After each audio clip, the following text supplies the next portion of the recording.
आज हम काल विभाजन और नामकरण को इतनी आसान भाषा में समझेंगे कि यह टॉपिक कभी नहीं भूलोगे आप लोग।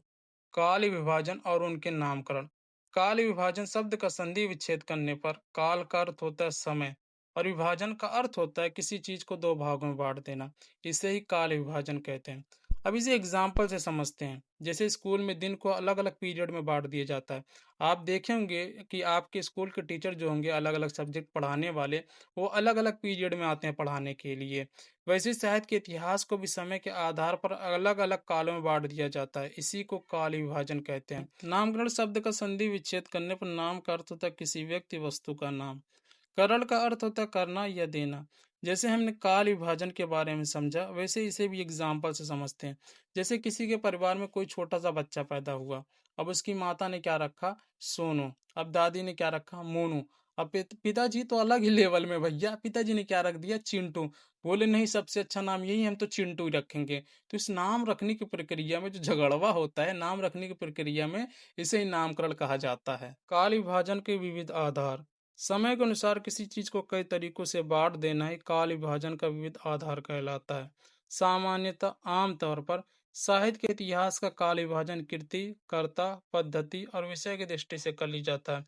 आमतौर पर क्या किया जाता है, साहित्य के इतिहास को समय के अनुसार बांटते समय रचनाओं, रचनाकारों, लेखन पद्धति और विषय वस्तु को आधार बनाया जाता है।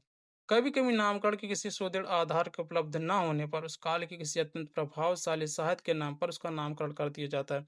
कभी कभी क्या होता है, किसी काल का नाम रखने के लिए कोई मजबूत आधार नहीं मिलता है। तो ऐसी स्थिति में काल के सबसे प्रसिद्ध या सबसे प्रभावशाली साहित्यकार के नाम पर ही उस काल का नाम रख दिया जाता है। एग्जाम्पल आप देख सकते हैं, जैसे भारतेंदु युग, द्विवेदी युग, तब प्रसाद युग आदि। कभी कभी साहित्य सृजन के प्रमुख शैलियों के आधार पर काल विभाजन कर लिया जाता है। कभी कभी साहित्य में जिस शैली शैली का मतलब होता है तरीके से सबसे अधिक रचनाएं लिखी जाती हैं, उसी शैली के आधार पर उस काल का काल विभाजन कर लिया जाता है। जैसे छायावादी युग, प्रगतिवादी युग, प्रयोगवादी युग आदि। इसके अतिरिक्त कभी कभी मानव मनोविज्ञान और तत्कालीन साहित्य के किसी प्रमुख प्रवृत्ति को नामकरण का आधार बना लिया जाता है। विद्वान सबसे पहले क्या देखते हैं कि उस समय के लोगों की मानसिकता कैसी थी और उस समय के साहित्य में किस प्रकार की रचनाएं सबसे अधिक लिखी जा रही थी। इन्हीं बातों को ध्यान में रखकर विद्वान क्या करते हैं, नामकरण करते हैं। और मानव मनोविज्ञान किसी भी काल अवधि को सामान्यतः तीन भागों में व्यक्त करते हैं। इंसान की सोच के समय बदलती रहती है, तो सही बात है कि इंसान की सोच स्वाभाविक है कि वो बदलती रहती है। तो इसी कारण किसी भी काल को आमतौर पर तीन भागों में विभाजित किया जाता है। आदिकाल, जिसे शुरुआती काल कहा जाता है, मध्यकाल जिसे बीच का काल कहा जाता है, और आधुनिक काल जिसे वर्तमान काल कहा जाता है। वीर गाथा काल, भक्ति काल तथा रीति काल का नामकरण तत्कालीन साहित्य की प्रमुख वृत्तियों को प्रकट करता है। मतलब कहने का है कि जिस समय साहित्य में जो चीज़ सबसे अधिक लिखी गई, उसी के आधार पर उस काल का नाम रखा गया है। जैसे वीर गाथा काल, तो इस समय वीरों की गाथाएं अधिक थी, इसीलिए इसका नाम वीर गाथा काल रखा गया। भक्ति काल, भक्ति का साहित्य अधिक था, इसीलिए इसका नाम भक्ति काल रखा गया। रीति काल, रीति और श्रृंगार प्रधान साहित्य अधिक था, इसीलिए इसका नाम रीति काल रखा गया। हिंदी साहित्य के परंपरागत काल विभाजन की समीक्षा। समीक्षा का मतलब है किसी चीज का जांच परख करना, उनके गुण दोष बताना और यह देखना कि वे कितने उचित हैं। जब कोई किताब लिखी जाती है तो उसकी प्रूफ रीडिंग की जाती है कि क्या कमियां हैं, क्या गलतियां हैं। फिर उसके गुण बताए जाते हैं कि क्या अच्छाइयां हैं, फिर उसके दोष बताए जाते हैं। इसे समीक्षा कहते हैं। हिंदी साहित्य के इतिहास के प्रारंभिक लेखकों में गारसा दातासी तथा शिव सिंह सेंगर ने काल विभाजन की ओर कोई ध्यान नहीं दिया। सबसे पहले हिंदी साहित्य इतिहास लिखने की शुरुआत गारसा दत्तासी जी ने किया था। उनके बाद शिव सिंह सेंगर जी ने किया था, मगर ये दोनों जो विद्वान थे, इन्होंने काल विभाजन की ओर कोई ध्यान नहीं दिया।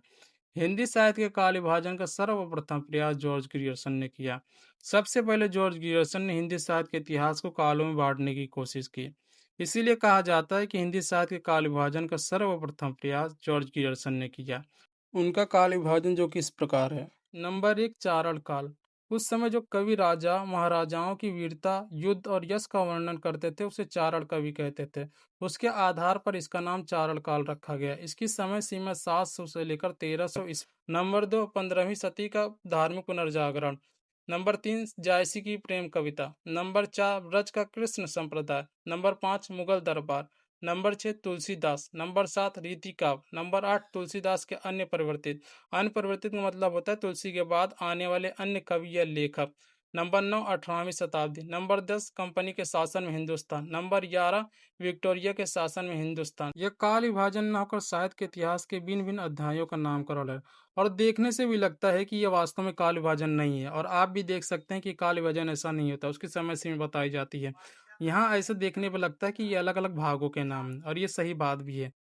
आगे चलकर मिस्र बंधुओं ने मिस्र बंधु विनोद में काल विभाजन का प्रयास किया, जो इस प्रकार है। नंबर 1 है आरंभिक काल, जिसे शुरुआती काल कहते हैं। इसमें दो टाइप हैं।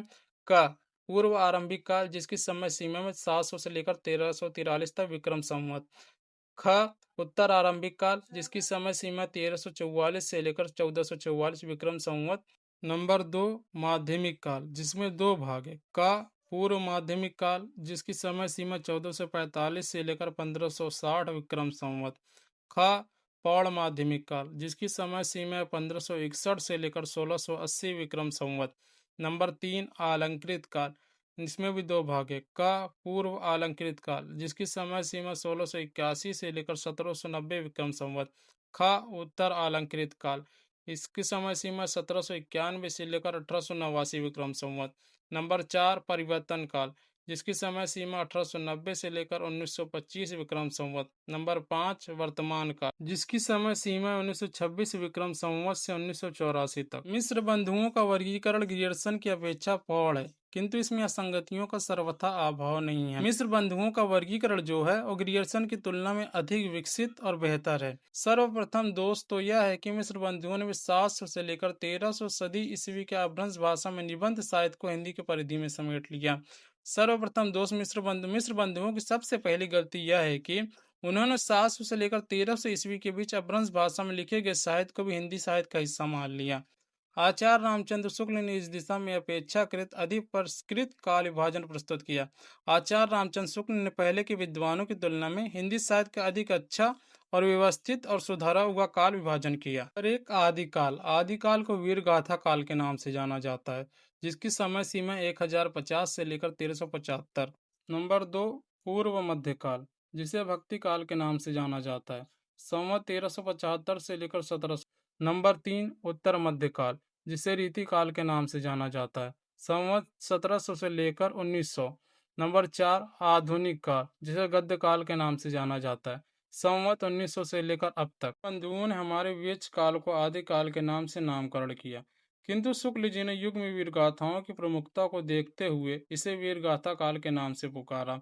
आचार्य रामचंद्र शुक्ल जी ने क्या किया, मिस्र बंधुओं ने इस काल का नाम आदिकाल रखा, लेकिन आचार्य रामचंद्र शुक्ल ने इस समय वीर गाथाओं की अधिकता होने के कारण इसका नाम वीर गाथा काल रखा। इसी प्रकार पूर्व मध्यकाल तथा उत्तर मध्यकाल में भक्ति और रीति के प्रमुख प्रवृत्तियों के आधार पर उन्हें क्रमशः भक्ति का तथा रीति काल के नामों से नामकरण किया।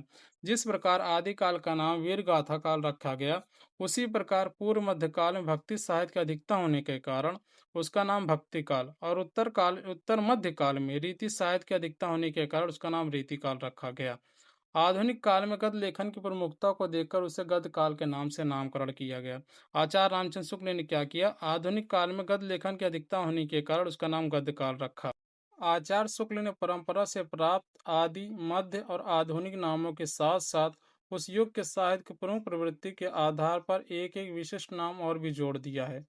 आचार्य रामचंद्र शुक्ल यहीं नहीं रुके, उन्होंने हर काल की सबसे प्रमुख साहित्यिक विशेषता के आधार पर उसके अलग नाम भी दिए। इस प्रकार उन्होंने चारों कालों के दोहरे नाम देकर प्रत्येक काल की एक विशिष्ट प्रवृत्ति को भी घोषित कर दिया। इस तरह आचार्य रामचंद्र शुक्ल ने क्या किया, हर काल के दो दो नाम दिए और उन नामों के माध्यम से उस काल की सबसे प्रमुख विशेषता भी बता दी। निसंदेह आचार्य शुक्ल का काल विभाजन अपनी संक्षिप्तता, सरलता और स्पष्टता के कारण आज तक हिंदी जगत में बहुमान्य है। और सही बात भी है, इसमें कोई शक नहीं है भाई कि आचार्य रामचंद्र शुक्ल का काल विभाजन छोटा, सरल और स्पष्ट होने के कारण आज भी हिंदी साहित्य में सबसे अधिक स्वीकार किया जाता है।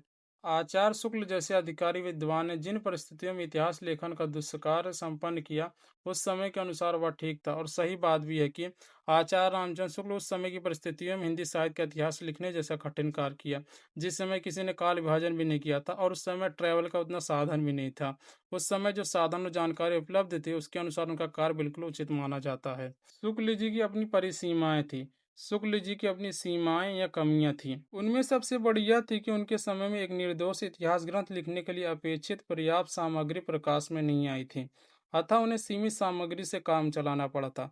शुक्ल जी की सबसे बड़ी कमी यह नहीं थी कि वे कम जानते थे, बल्कि उनके समय में इतिहास लिखने के लिए पर्याप्त और सही सामग्री उपलब्ध नहीं थी। राम कुमार वर्मा का काल विभाजन। डॉक्टर रामकुमार वर्मा जी ने हिंदी साहित्य का काल विभाजन 5 भागों में किया है। नंबर 1, संधि काल, सावंत 750 से लेकर 1050 विक्रम संवत। नंबर 2, चारण काल, संवत 1000 से लेकर 1375 विक्रम संवत। नंबर 3, भक्ति काल, संवत 1375 से लेकर 1700 विक्रम संवत। नंबर 4, रीति काल, संवत 1700 से लेकर 1900 विक्रम संवत। नंबर 5, आधुनिक काल, संवत 1900 से लेकर अब तक। डॉक्टर गणपति चंद्र गुप्त का काल विभाजन अब देख लेते हैं। इन्होंने 4 भागों में हिंदी साहित्य का काल विभाजन किया है। नंबर 1, आदिकाल, सन 1184 से लेकर 1350 ईस्वी। नंबर 2, पूर्व मध्यकाल, सन 1350 से लेकर 1600 ईस्वी। नंबर 3, उत्तर मध्यकाल, सन 1600 से लेकर 1857 ईस्वी। नंबर 4, आधुनिक काल, सन 1857 से लेकर अब तक। डॉक्टर नागेंद्र द्वारा संपादित ग्रंथ हिंदी साहित्य का इतिहास के अनुसार काल विभाजन। डॉक्टर नगेंद्र ने हिंदी साहित्य के इतिहास का काल विभाजन 4 भागों में किया है। नंबर 1 है आदिकाल, जिसकी समय सीमा 7वीं सदी के मध्य से 14वीं सदी के मध्य तक। नंबर 2 है भक्ति काल, जिसकी समय सीमा 14वीं सदी के मध्य से 17वीं सदी के मध्य तक। नंबर 3, रीति काल, जिसकी समय सीमा 17वीं सदी के मध्य से 19वीं सदी के मध्य तक। नंबर 4, आधुनिक काल, जिसकी समय सीमा 19वीं सदी के मध्य से अब तक। इसमें भी 4 भाग हैं। नंबर 1, पुनर्जागरण काल, भारतेंदु काल जिसे कहा जाता है, 1857 से लेकर 1900 ईस्वी। नंबर 2, जागरण सुधार काल, जिसे द्विवेदी काल के नाम से जाना जाता है, 1900 से लेकर 1918 ईस्वी। नंबर 3, छायावाद काल, जिसकी समय सीमा 1918 से लेकर 1938 ईस्वी।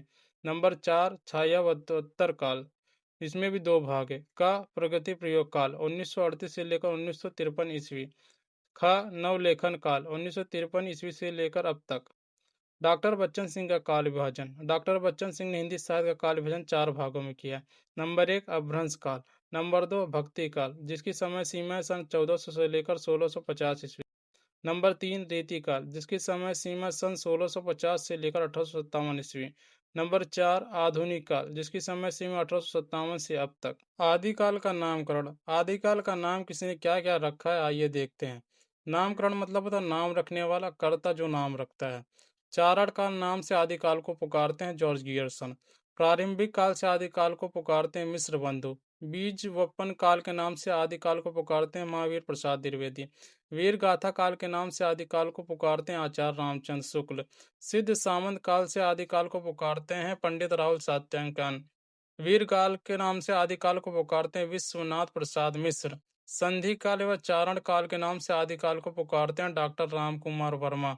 आदिकाल से आदिकाल का नाम पुकारते हैं हजारी प्रसाद द्विवेदी।